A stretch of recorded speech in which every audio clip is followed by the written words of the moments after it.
कहावत है कि जहां चार बर्तन होते हैं वो खटकते हैं, आवाज़ करते हैं।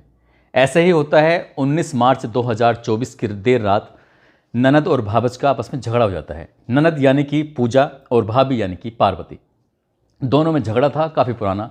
हालांकि पिछले कुछ सालों से जो पूजा होती है उसकी मानसिक स्थिति अच्छी नहीं होती, इसलिए वो अपनी भाभी को सबक सिखाना चाहती थी।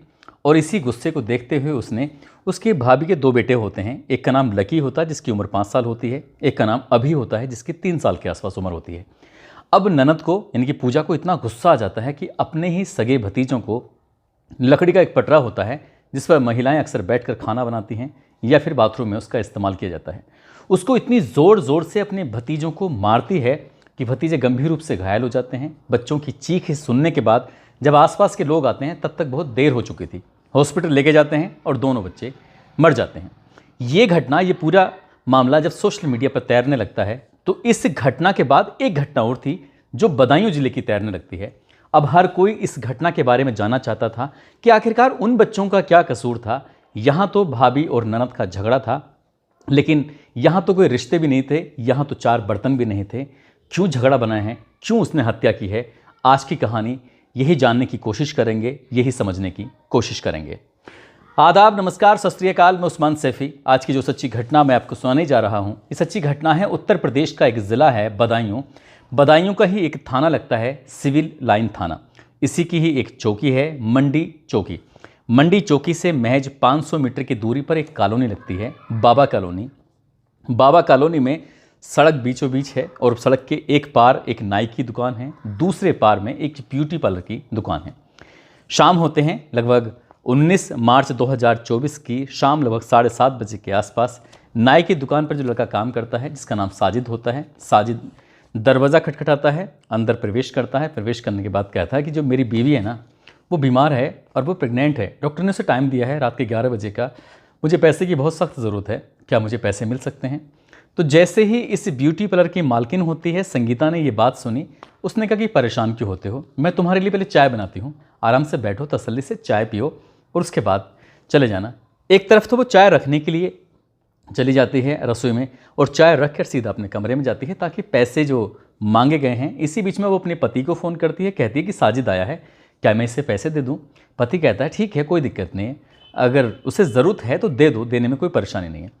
पैसे का इंतज़ाम किया जाता है। इसी बीच में उसकी यहाँ पर अब घर की अगर बात करें तो संगीता के घर में 3 बच्चे होते हैं। जो सबसे बड़ा बेटा है उसका, जिसकी उम्र लगभग 13 साल के आसपास है, जिसका नाम है आयुष प्रताप।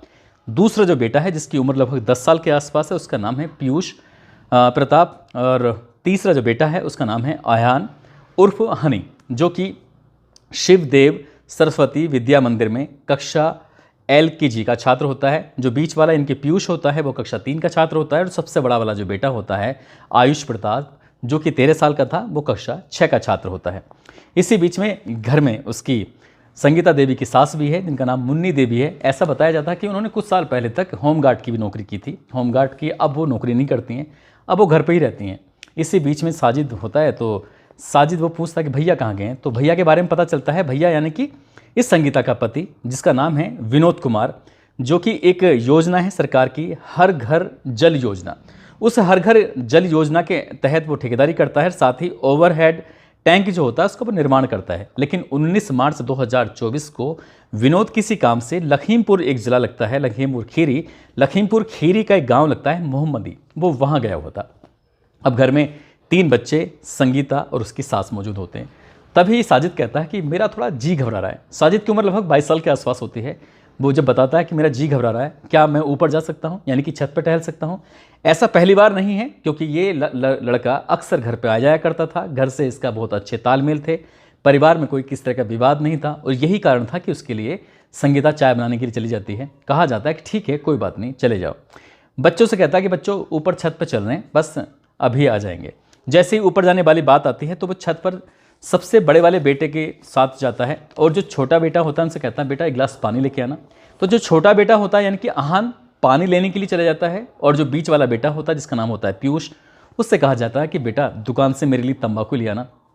अब आयान जाता है पानी लेने के लिए और पीयूष जाता है तंबाकू लेने के लिए। अब इसी वक्त छत पर कोई दो लोग होते हैं, एक का नाम साजिद होता है और दूसरा इस संगीता देवी का जो सबसे बड़ा वाला बेटा होता है वो होता है आयुष प्रताप। किसी ने कोई आवाज़ नहीं सुनी, किसी ने कुछ नहीं सुना और वो अपना काम कर देता है। जैसे ही पानी लेकर सबसे छोटा वाला बेटा ऊपर पहुंचता है तो जो उसने अपनी आंखों से दृश्य देखा था उस दृश्य को देखकर उसके होश फाख्ता हो जाते हैं। दरअसल जो उसका सबसे बड़ा वाला भाई था वो मर चुका था। मर इसलिए चुका था क्योंकि साजिद के हाथ में धारदार हथियार होता है और वो उसे तब तक वार करता है जब तक क्या उसके प्राण नहीं निकल जाते और चारों तरफ ब्लड फैला हुआ था। इसी बीच में हालांकि उस छोटे से बच्चे ने, जिसकी उम्र भी ज़्यादा भी नहीं थी, महज 6-7 साल के आसपास रही होगी, उस बच्चे ने भागने की कोशिश की, लेकिन साजिद ने उसे अपनी पकड़ से मजबूत तरीके से पकड़ के खींच लिया और उसके भी वो बुरी तरह से उसे वार करता है, उसकी वो हत्या कर देता है। हत्या करने के बाद अब इंतज़ार कर रहा था कि कब पीयूष तंबाकू लेके आएगा और कब उसकी हत्या करेगा। अब पीयूष की जैसी एंट्री होती है, पीयूष ने जैसे ही उसको देखा उसने उस पर हमला करने की कोशिश की, तो पीयूष ने उससे बचने की कोशिश की, यानी कि उसे धक्का देने की कोशिश की, लेकिन उसके हाथ में छोटी सी चोट लग जाती है, लेकिन वो भाग जाता है। भागने के बाद नीचे पहुंचता है, अपनी दादी से कहता है कि कुछ गड़बड़ हो गई, यानी कि बताने की कोशिश कर रहा है लेकिन उसके मुंह से आवाज़ नहीं निकल रही है और वो बहुत बुरी तरह से हाँफ रहा है। दादी इससे पहले कि कुछ समझ पाती, संगीता देवी इससे पहले कि कुछ समझ पाती, इतने ही साजिद आ जाता है। उसके हाथ में एक बड़ा सा चाकू होता है और बड़ा सा चाकू लेके बस वो हमलावर होता है। इससे पहले कि वो परिवार के किसी और सदस्य पर हमला करता, तुरंत ही जो दादी होती है मुन्नी देवी, वो ज़ोर ज़ोर से चीखने लगती है, चिल्लाने लगती है और मौका पाते ही दरवाज़ा बंद कर दिया जाता है। यानी कि वो ऐसी जगह पर साजिद फंस चुका था उस धारदार हथियार के साथ जहां से उसका भाग पाना मुमकिन ही नहीं था। और इस बूढ़ी औरत की चीखें सुनने के बाद, संगीता की चीखें सुनने के बाद फिर आसपास के लोग भी इकट्ठे हो जाते हैं और जब आसपास के लोग इकट्ठे होते हैं तो पुलिस को भी सूचना दी जाती है। पुलिस भी मौके पर आती है और जब पुलिस ने आकर अपनी आंखों से देखा कि 2 बच्चों की छत पर हत्या हो चुकी है, तीसरे बच्चे की हत्या का वो प्रयास करने की कोशिश कर रहा था, लेकिन तीसरा बच्चा वहाँ से भाग जाता है। इसलिए घर वालों ने अपनी पूरी कहानी बयां करते, पुलिस आती है। पुलिस आने के बाद साजिद को अपने साथ लेके चली जाती है और धीरे धीरे ये खबर पूरे उस इलाके में फैल जाती है, यानी कि सिविल लाइन थाना क्षेत्र में पूरे में फैल जाती है। और जैसे जैसे ये खबर फैल रही थी वैसे वैसे लोगों का जमघट लगना शुरू हो जाता है। ये पता चलता है कि साजिद जो दुकान किया करता था, बाल काटा करता था, उसने 2 बच्चों की हत्या कर दी है। क्या वजह है क्या नहीं, सब लोग इस बात पर जानना चाहते थे और छोटे छोटे बच्चों का ब्लड देखने के बाद हर किसी का खून खोल जाता है। वहाँ जो उसकी दुकान होती है, पहले तो उसकी दुकान में तोड़फोड़ करते हैं, वहीं पास में खोखे रखे हुए थे, उन खोखों को भी पूरी तरह जला देते हैं। अब जैसा देखा हालत बिगड़ती चली जा रही थी, लगातार धरना प्रदर्शन शुरू हो जाता है, भीड़ बढ़ने लगती है।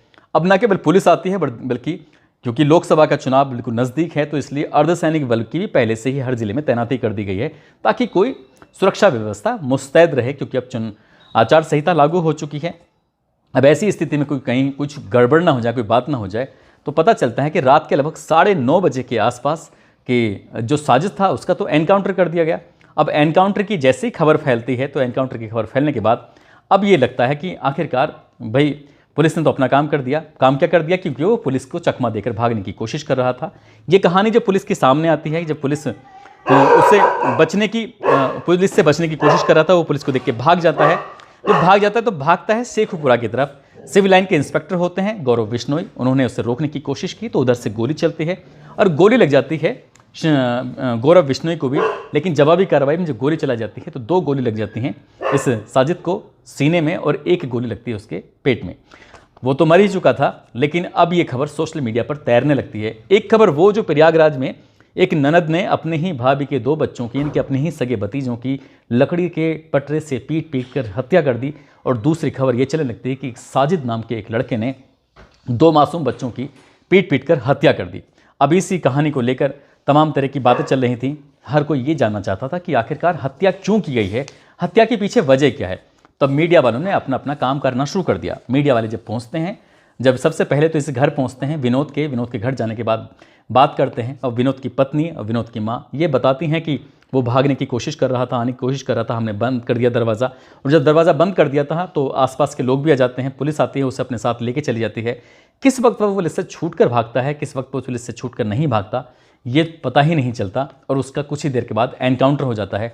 जब पब्लिक से यानी कि आसपास के लोगों से पूछा कि उसका भाई भी साथ में था क्या, जावेद, तो जब बात जावेद की आती है तो पब्लिक कहती है ना, आसपास के लोग कहते हैं कि जावेद तो नहीं था, लेकिन फिर पुलिस भी और घर वाले भी कहने लगते हैं कि था या नहीं था, लेकिन वो गायब हो चुका है, वो कहाँ है, पुलिस उसको तलाश कर रही है। बताया जाता है कि वो भी इस पूरे घटनाक्रम में पूरे शामिल था, लेकिन हत्या करने में साजिद अकेला ही था। अब इसी बीच में जो इस विनोद से पूछा जाता है कि भी तुम इसे कैसे जानते थे, क्या मामला था। वो कहता है कि मैं जानता ज़रूर था, मेरी उससे कोई दुश्मनी नहीं थी, बल्कि अखबार में, मीडिया में तो ये रिपोर्ट भी ये भी आ रही है कि 10 साल पहले तक ये जानते थे एक दूसरे को, और लगभग 2 साल पहले उसको ऑफर दिया था कि भाई तुम हमारे यहाँ पर रहो, कोई दिक्कत नहीं, यहाँ दुकान खोलो, यहाँ पर अच्छा काम चलेगा। उसकी बीवी खुद ब्यूटी पार्लर का काम करती हैं और उसका घर में आना जाना परिवार के सदस्यों की तरह, छोटे छोटे बच्चे, प्यारे प्यारे बच्चे उसको भैया भैया कह के बात करते थे जब अपने बाल कटाने के लिए जाया करते थे।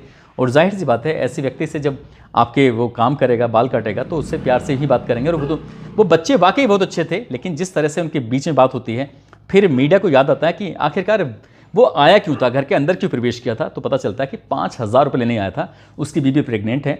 अब जब बात प्रेग्नेंट की आती है तो उसकी पत्नी का नाम होता है सना, और मीडिया वाले उसकी पत्नी का पीछा करते करते पहले तो ये जाते हैं कि आखिरकार ये रहता कहाँ था साजिद। तो रहता है ये सखानू का रहने वाला था। साजिद और जावेद ये दोनों भाई होते हैं, बाप का नाम बाबू होता है। अब ये बाबू को क्यों इसके साजिद और जावेद ये यहाँ पर दुकान क्या करते थे, काफ़ी लंबे समय से काम कर रहे थे, आसपास के लोग भी इन्हें जानते थे, पहचानते थे। लेकिन जब मीडिया वाले सना के पास पहुँचते हैं, सना रहती है यानी कि विनाबर थाना लगता है, जिसका गांव लगता है ददमई में वो रहती है। अब ददमई में वो जब मीडिया वाले पहुंचते हैं कि क्या बात है, तो वहाँ एक नई बात निकल के सामने आती है। और नई बात कुछ इस तरह से होती है कि उसको सना को बच्चे पैदा होते हैं, लेकिन वो जी नहीं पा रहे थे, यानी कि पैदा होते थे, मर जाते थे, या फिर गर्भ में ही मर जाया करते थे। तो इसी बीच में जब ये बात पता किया गया कि तुम गर्भवती हो, तो सना ने साफ इनकार कर दिया कि मैं तो गर्भवती बिल्कुल भी नहीं हूँ। जबकि ये बताया गया था, जब 5,000 रुपये वो उधार मांग रहा था साजिद, कि मेरी पत्नी हॉस्पिटल में एडमिट है, रात को 11 बजे का उसको टाइम दिया गया है, यानी कि ये थ्योरी भी झूठी निकलती है।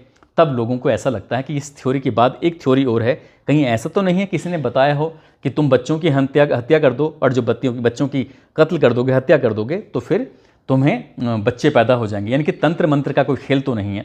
अब बात तंत्र मंत्र की है या किस चीज़ की बात है, ये तो खैर पुलिस की जांच के बाद ही स्पष्ट हो सकेगा। लेकिन जिस तरह से मरने वाले दोनों बच्चों की माँ और दादी का इंटरव्यू सामने आता है, और ये पड़ोसियों से पता चलता है कि पुलिस को वो सौंपा गया था साजिद, और पुलिस के साथ वो जाता है, और शेखुपुरा तक जब वो पहुँचता है तो वहाँ इस बीच में 30 से 40 मिनट तक वो पुलिस के साथ रहता है।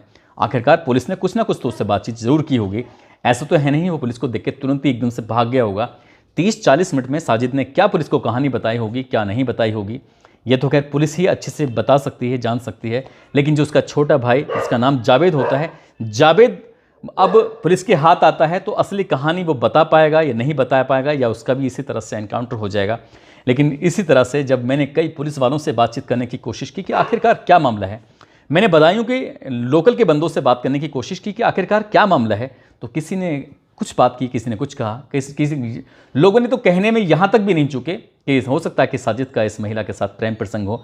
जो भी हो, अब चाहे वो संगीता की सीडीआर हो, साजिद की सीडीआर हो, सीडीआर से पता चल जाता है जब निकाले जाते हैं कि इन लोगों के बीच में कितनी बातें होती थीं, कितनी नहीं होती थीं, क्या बातचीत का दायरा क्या था। ज़्यादा लंबी बातचीत नहीं होती थी तो उससे भी साफ जाहिर हो जाएगा। अब ये पुलिस का काम है, पुलिस इस काम को पूरी ईमानदारी से यदि करती है कि साजिद का उन बच्चों को मारने में क्या हाथ था, क्या तंत्र मंत्र था या कोई प्रेम प्रसंग था, तो ये तो पुलिस की जांच के बाद ही स्पष्ट हो सकेगा। लेकिन जिस तरह से उन दोनों बच्चों की हत्या होती है और पुलिस ने अपना काम तुरंत कर दिया, इससे तो खैर कहीं ना कहीं लोगों में थोड़ी तसल्ली भी है और खुशी भी है, क्योंकि सालों साल लगातार कोर्ट केस में केस चलते रहते हैं और इंतज़ार किया जाता रहता है कि अपराधी को सज़ा कब मिलेगी।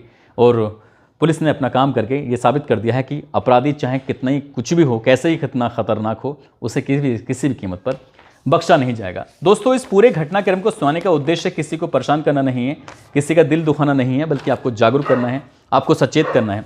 और जाते जाते आज कलकत्ता की रहने वाली हैं मून छेत्री, आज इनका जन्मदिन है, इनको जन्मदिन की ढेरों सारी शुभकामनाएं, बहुत बहुत मुबारकबाद। साथ ही सिवान के रहने वाले हैं रजनीश माली, आज इनका भी जन्मदिन है, इनको भी जन्मदिन की ढेरों सारी शुभकामनाएं। एक है शिवानी कुमारी, आज इनका भी जन्मदिन है, इनको भी जन्मदिन की ढेरों सारी शुभकामनाएं, बहुत बहुत मुबारकबाद। साथ ही कुछ लोगों ने नाम लेने की अपील की है, जिसमें रोमन, नितिन, आकाश पाल, उमर फारूक, रॉकी, कफिल सैफी, धीरेन्द्र कुमार, रविंद्र तोमर, उवैद अली खान, काजिम अली, अभिषेक कुमार, मोहम्मद अकमल खान, पंकज गुप्ता, मनोज यादव, ऋतिक सिंह, फिरोज।